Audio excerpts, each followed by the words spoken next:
Sekarang lagi banyak orang tuh anak muda ngomongin hijrah.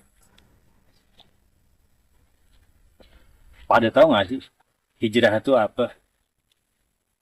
Bukan hijrah yang sifatnya dari pakaian-pakaian rock and roll tiba-tiba agamis. Nggak gitu ya. Perlu dipahamin. Jadi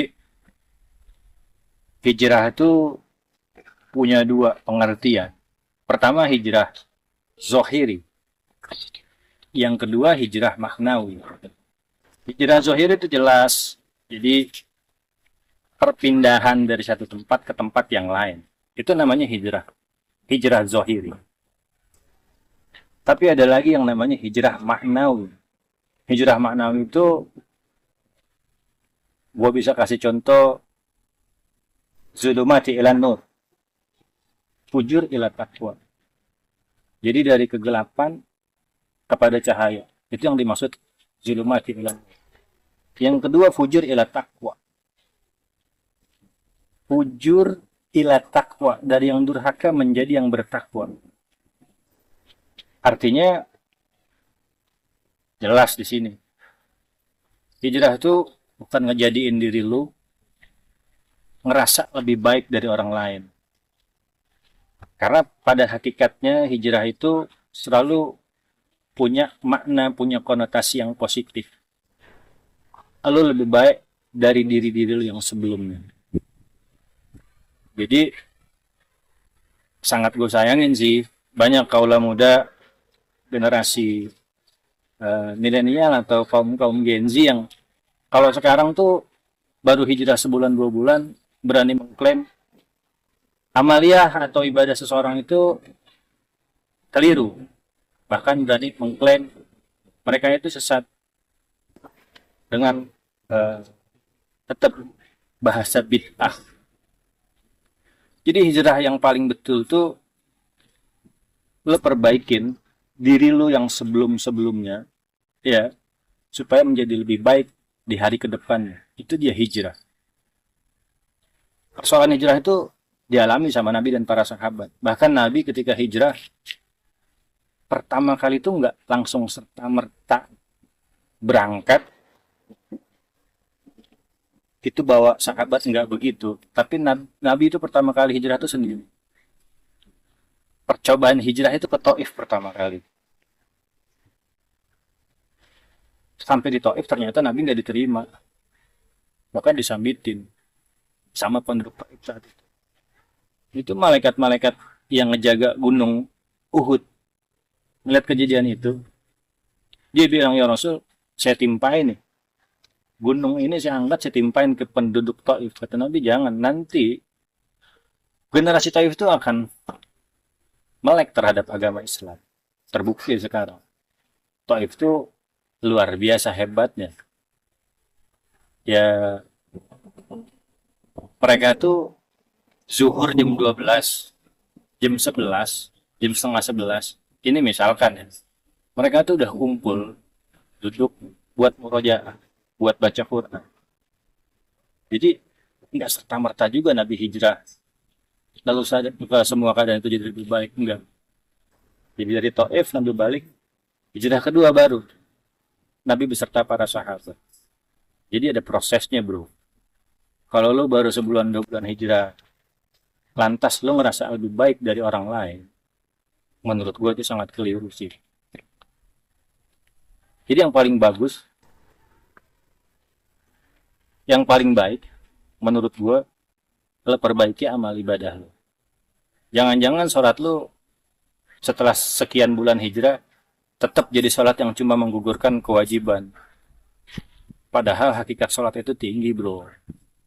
Sholat itu, kata Allah, inna sholata tanha anil fahsya'i wal munkar. Sholat itu mencegah diri lu dari perbuatan keji dan munkar. Jadi kalau sekarang lu hijrah, amaliyah ibadah lu belum baik, lantas lu ngerasa lebih baik dari orang lain. Hati-hati, bro. Kata Allah, fala tuzakku anfusakum.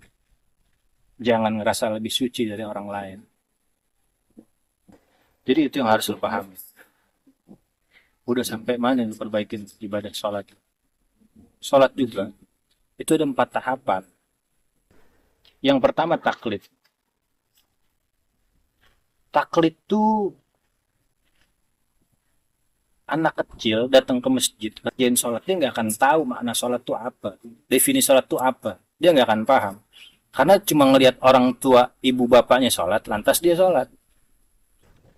Sekarang gue mau tanya, apa sholat lu masih sama kayak seperti anak kecil yang cuma ngikut orang tua tradisi nenek moyang lo? Kan nggak begitu harus. Maka sholat harus naik ke tahapan yang selanjutnya, yaitu jaimun.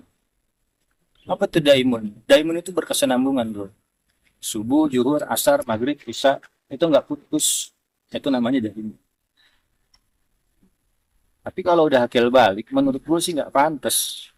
Sholatnya cuma sekedar jadi daimun. Jadi hal yang kontinu, tapi lu sendiri nggak paham maknanya. Maka sholat lu harus nyampe di tingkatan yang selanjutnya. Yaitu yuhafizun. Yuhafizun tuh artinya dijaga. Apa yang mau dijaga dari perihal sholat? Pasti nih bro, dari mulai gerakan, dari mulai bacaan. Kadang kita nggak sadar bahwa sholat kita itu belum seperti apa yang Nabi contohkan. Padahal jelas di hadis kata Nabi, "Shollu kama ra'aitumuni yusolli." Sholatlah kalian sebagaimana melihat aku sholat. Oke, kita nggak pernah ngeliat Nabi sholat. Tapi kan banyak guru-guru ngaji yang ngajarin fikih tentang sholat. Banyak kitab-kitab karangan ulama yang menjelaskan bagaimana tata cara gerakan Nabi sholat. Itu perlu dipelajarin. Supaya tingkat sholat kita tuh bisa naik dari kelas sebelumnya ke kelas selanjutnya. Jadi setelah tadi gue bilang daimun, setelah itu ada tingkatan selanjutnya yang namanya yuhafizun. Itu perlu banget bro, dijaga. Ada sunnah-sunnah rawatib yang harus lo perhatiin. Ba'diyah, qobliyah. Jangan-jangan lo yang pada baru-baru hijrah yang ngata-ngata bahwa amalan orang lain lebih atau amalan lo lebih baik daripada amalan orang lain, lo sendiri nggak paham tuh yang namanya rawatib.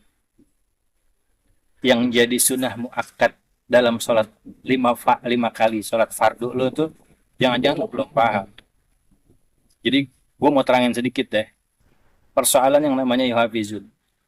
Ada sunnah muakkad yang nggak pernah ditinggal sama Nabi.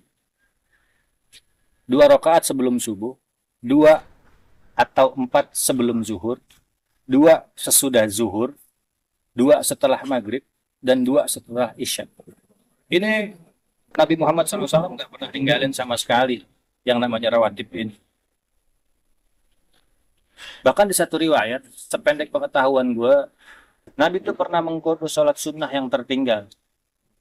Lu bayangin deh bro, kalau yang namanya sholat sunnah aja Nabi kodok. Jadi gini cerita. Waktu itu Nabi setelah sholat zuhur, datang rombongan perang yang bawa gonimah. Gonimah itu harta rampasan perang. Momen itu, Nabi itu sibuk bagiin gonimah kepada sahabat, kepada orang yang membutuhkan. Walhasil Nabi ketinggalan sholat ba'diyah zuhur. Setelah ketinggalan, masuk waktu asar, dan Nabi sholat berjamaah lagi sama sahabat. Tentu Nabi pulang ke rumah. Dan sampai di rumah, Nabi mengerjakan sholat 2 rakaat, sholat sunnah. Setelah sholat asar, padahal nggak pernah ada ba'diyah asar. Sampai istri Nabi itu bertanya, "Ya Rasul, apa ada wahyu baru?" Kata Nabi, "Oh enggak. Saya mengerjakan sholat sunnah 2 rakaat tadi. Saya mengkodok sholat ba'diyah zuhur yang tertinggal." Di sini jelas banget gimana Nabi menjaga sholatnya. Sehingga kita perlu mencontoh. Karena kata Nabi, as-sholatu mi'rajul mu'min. Sholat itu mi'rajnya orang-orang beriman. Jadi setelah lu jaga semua sholat lu tadi, baru lu bisa ketemu dengan yang namanya yukhashi'un, khusyuk dalam sholat. Jadi bro, kalau menurut gua, khusyuk itu nggak bisa dibuat-buat. Perlu riadoh, perlu latihan, perlu upaya. Mudah-mudahan kita semua bisa hijrah. Jelas, hijrah yang lebih baik dari diri kita sebelumnya. Bukan merasa lebih baik dari orang lain. Sekian dari gua.